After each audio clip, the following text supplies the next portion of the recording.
E aí, meus queridos, tudo bem? Eu sou o Prof. Clayton Reis e essa é a resolução de mais uma questão de eletromagnetismo que diz o seguinte: em que situação descrita nas alternativas pode estar sendo exercida uma força magnética sobre a partícula em questão?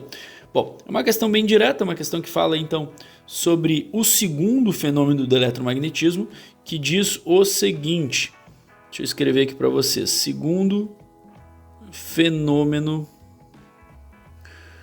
do eletromagnetismo. Bom, o que acontece? Esse segundo fenômeno, ele diz o seguinte: cargas elétricas em movimento dentro de campos magnéticos podem sofrer ação de uma força magnética. O que ele está me mostrando aqui?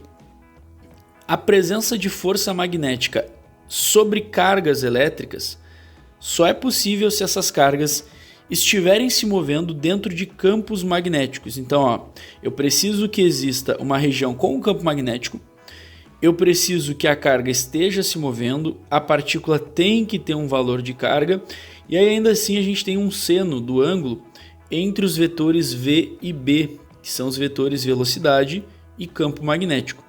Então a gente tem todas essas quatro características que vão determinar se eu vou ter força ou não. Bom, a questão ela não faz referência sobre o seno, né? O seno acaba não entrando aqui, mas todo o resto entra. Então, só fazendo uma legendinha rápida aqui para vocês. O que é o B? O B é o nosso campo magnético. Campo magnético. Eu preciso ter o campo na região para conseguir observar a tal força magnética. O que eu preciso também? Bom, eu preciso que exista o movimento da carga. A carga tem que estar em movimento, que é a velocidade. Além disso, eu preciso que exista uma carga, né? Carga elétrica. A partícula em questão ela precisa estar carregada. Então isso aqui é a carga da partícula. Para essa questão a gente só precisa verificar essas três coisas: se existe um campo, se existe uma velocidade, se existe uma carga. Mas além de tudo isso, na fórmula nós temos também a questão do seno, né? Deixa eu só explicar para vocês o que é esse tal seno. Esse seno, como eu disse ali, ele é o seno do ângulo.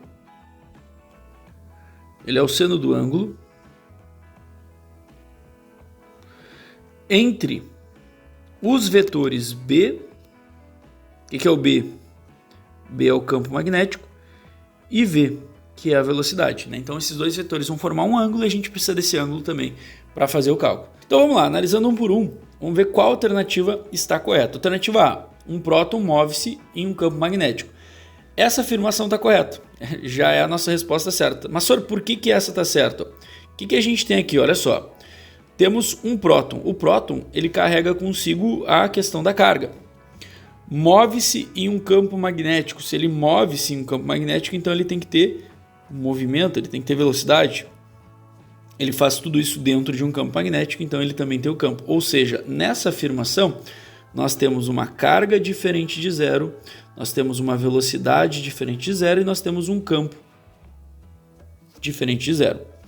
Agora as outras alternativas, um elétron, elétron carrega consigo a questão da carga. O elétron tem a carga. Encontra-se em repouso em um campo magnético.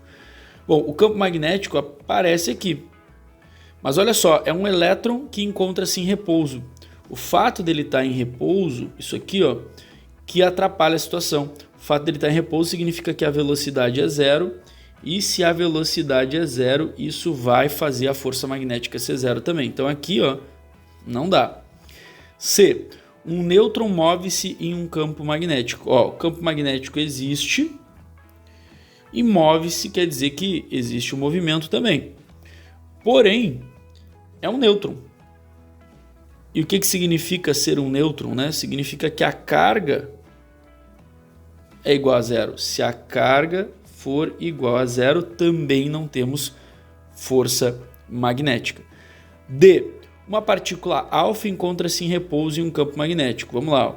Partícula alfa em um campo magnético. O campo magnético está aqui. Beleza. Partícula alfa traz consigo uma carga, né? Para quem não lembra aí, a partícula alfa ela tem uma carga positiva, né? Que é o equivalente a 2 prótons, então ela tem a carga está aqui. Só que encontra-se em repouso, esse repouso que faz com que a gente não tenha a força, porque justamente o repouso é a velocidade zero que a gente já tinha conversado. E por último, aí, uma partícula gama move-se em um campo magnético. Aí vem o detalhe, ó.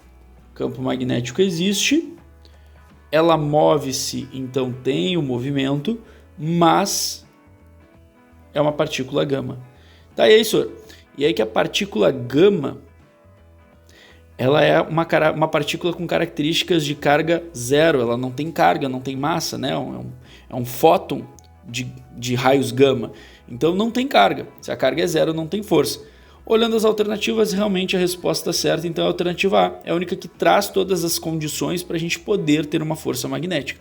Lembrando o seguinte, ó, se em alguma questão falasse que o campo magnético é zero ou que o seno também deu zero, então são tudo condições que vão fazer a força magnética zerar também, certo? Espero que vocês tenham entendido, espero que vocês tenham gostado, muito obrigado por assistirem até aqui, fiquem ligados aí nas próximas resoluções, era isso, bons estudos para vocês e tchau!